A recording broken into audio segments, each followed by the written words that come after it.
नमस्कार. रेसिपी सफर चॅनेलवर तुम्हा सगळ्यांचं मी गीता पुन्हा एकदा खूप खूप स्वागत करते. या भागात आपण बघणार आहोत आंबाडीची गोळा भाजी. पारंपरिक पद्धतीनं पण आपल्या आवडीप्रमाणे आपण यामध्ये साहित्य टाकणार आहोत. नवशिक्यांसाठी ही पद्धत अतिशय सोपी आहे, तर व्हिडिओ स्किप न करता बघा. आंबाडीची अशी कोवळी भाजी घ्यायची आहे, साधारण गोल पानांची. म्हणजे यात थोडी त्रिकोणी पानंसुद्धा आहेत, पण जून जर भाजी घेतली आपण तर ही खूप आंबटकोळ आणि बुळबुळीत होते. त्यासाठी कोवळी भाजी घ्यायची आहे, त्यात थोडी त्रिकोणी पानं असली तरी चालणार आहेत, पण अशी जास्त प्रमाणात गोल पानं असायला पाहिजे, तर ही भाजी अगदी चविष्ट होते. एक पेंडी निवडून घेतली आहे मी. देठ घ्यायचे नाहीत, फक्त पानं निवडून घ्यायची आहेत आणि पाण्यात 15-20 मिनिटांसाठी टाकून ठेवली आहे, म्हणजे यातली माती निघून जाईल. एका बाजूला मी पाणी उकळायला ठेवलं आहे, फक्त पाणी उकळायचं आहे. हे पाण्याला उकळी आली की ही स्वच्छ धुतलेली भाजी त्यामध्ये टाकून द्यायची. म्हणजे आपण या पाण्यामध्ये एक उकळी काढून ही भाजी शिजू द्यायची आहे, फक्त 4 ते 5 मिनिटं. पाण्यात टाकल्याबरोबर भाजीचा रंग बघा कसा ब्राऊन यायला सुरुवात झाली. भाजी अशी उकडून घेणं खूप गरजेचं असतं, त्यामुळं भाजी सॉफ्ट होते आणि यातला आंबटपणा, बुळबुळीतपणा कमी होतो आणि खूप सुंदर टेस्टी लागते. तुम्ही कोणत्या पद्धतीनं भाजी बनवता हे कमेंटमध्ये नक्की फीडबॅक द्यायला विसरू नका. यामध्ये तुम्ही कोणतं साहित्य वापरता आणि ही भाजी तुम्हाला कशी वाटली हे सुद्धा तुम्ही कमेंटमध्ये सांगू शकता.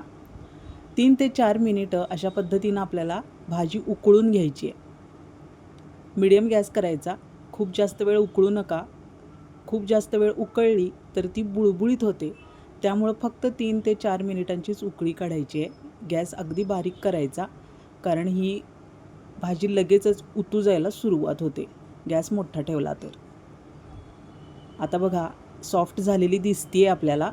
अशाच पद्धतीनं भाजी सतत चमच्यानी खालीवर करत ढवळत आपल्याला शिजवून घ्यायची आणि त्यानंतर अशी चाळणीवर काढून घ्यायची आहे. मोठा झारा आहे हा, यावर ही सगळी भाजी मी निथळायला काढून घेणार आहे. अर्ध्या तासासाठी ही भाजी आता अशीच आपल्याला निथळायला बाजूला ठेवून द्यायची आहे. यातला सगळा पाण्याचा अंश निघून जायला पाहिजे. यात थोडं जरी पाणी राहिलं तरी गोळे चांगले बनणार नाहीत आपले.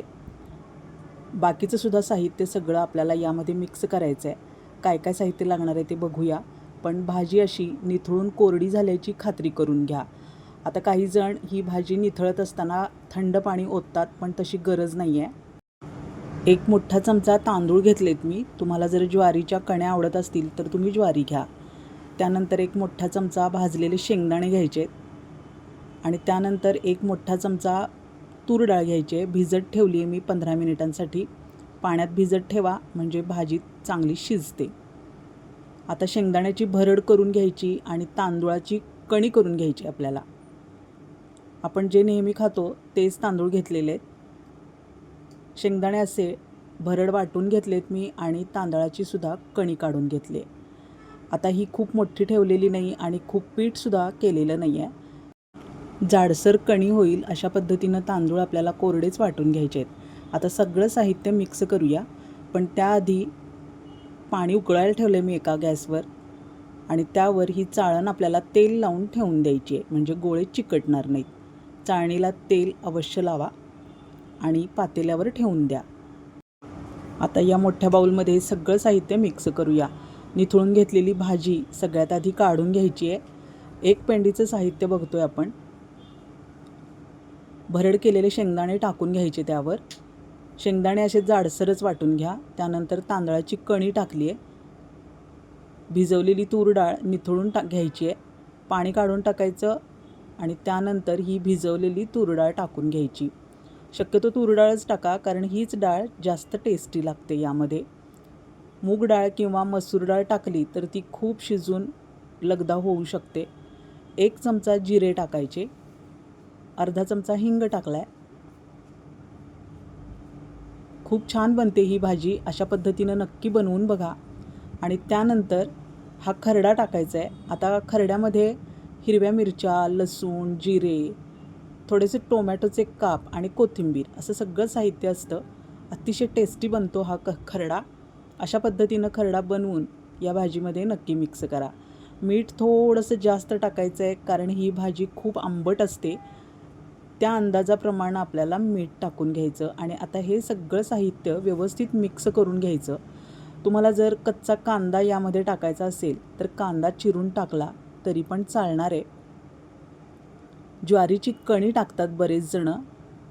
तुम्हाला जर ज्वारीची कणी टाकायची असेल तर तशा पद्धतीनं तुम्ही ज्वारीची कणी टाकू शकता. पण तांदळाची कणीसुद्धा खूप टेस्टी लागते. तांदळाची कणी टाकून अशा पद्धतीनं गोळे बनवून बघा.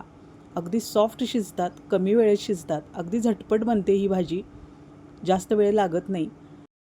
भाजी शिजायला 3-4 मिनिटांचा वेळ लागेल तेवढाच. बाकीचं सगळं साहित्य आपल्या हाताशी असतंच.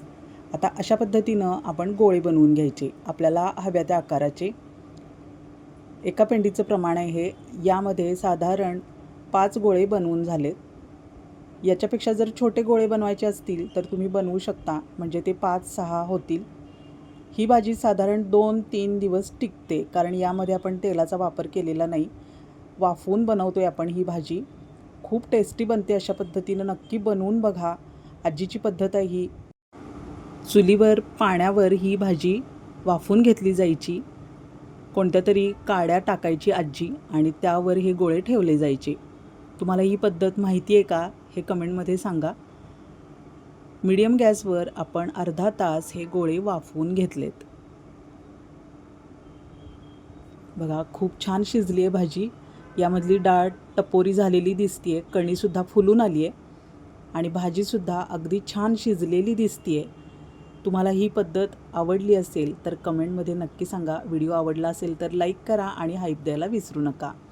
भाकरीबरोबर ही भाजी अतिशय सुंदर लागते. 2 दिवस टिकल्यामुळं प्रवासातसुद्धा आपण ही भाजी नेऊ शकतो. तुम्ही कोणत्या पद्धतीनं भाजी बनवता हे कमेंटमध्ये सांगा. यामध्ये कोणतं कमी जास्त साहित्य झालं असेल तर ते सुद्धा कमेंटमध्ये सांगायला हरकत नाही. अजून कोणत्या पद्धतीनं ही भाजी बनवली जाते हे सुद्धा मला सांगा. सगळे गोळे मी काढून घेतलेले आहेत. भाकरीबरोबरच ही भाजी अतिशय सुंदर लागते. भाकरीवर असा गोळा ठेवून द्यायचा, सोबत खरडासुद्धा वाढायचा आहे. खूप टेस्टी लागते. त्यामुळं चमचाभर तेलसुद्धा टाकायला हरकत नाही. तेल टाकल्यामुळं खूप टेस्टी लागते ही भाजी. आणि हे आहे मोठं तिखट. मोठ्या तिखटाचा व्हिडिओ याआधी आपल्या चॅनलवर अपलोड आहे, नक्की विजिट करा.